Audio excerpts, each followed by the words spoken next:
রনি, এই মুহূর্তে নগরীর সবচেয়ে বড় যে তাজিয়া মিছিলটি সেটি কিন্তু বের হয়েছে ঝাউতলা থেকে বের হয়ে এখন সেটি টাইগার পাস এলাকায় আছে, যেখানে আমরা হাজারো মানুষকে দেখছি যে আসলে এই যে মিছিল, সেই মিছিলে অংশ নিয়েছেন তারা শিশু কিশোর থেকে শুরু করে একেবারে নারী পুরুষ বয়োজ্যেষ্ঠ বয়োবৃদ্ধ সবাই কিন্তু আসলে এই মিছিলে অংশ নিয়েছেন।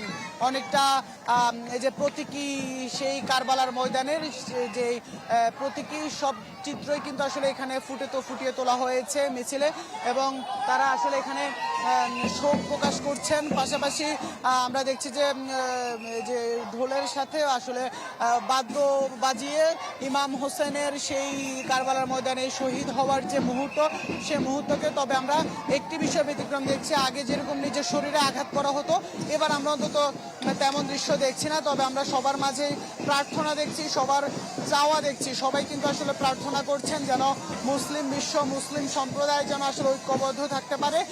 বিশেষ করে যেমনটি আসলে সকালবেলায় যে তাজিয়া মিছিল হয়েছিল সেখানেও আসলে বারবার বলা হয়েছিল একটি বিষয়, যে ইরান ইসরায়েলের যে যুদ্ধ, সেই যুদ্ধে ইরান যেভাবে একা লড়ে গেছেন সেখানে মুসলিম সম্প্রদায়ের পাশে থাকার কথা ছিল, সেভাবে পাশে থাকেনি।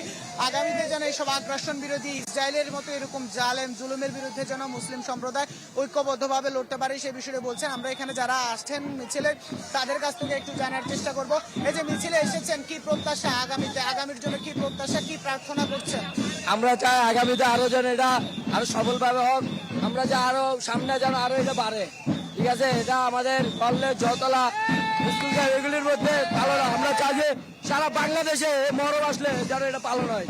আমাদের এটাই আমাদের ইয়ে চাই। যেমন বলছিলাম, তারা কিন্তু আসলে যে একটি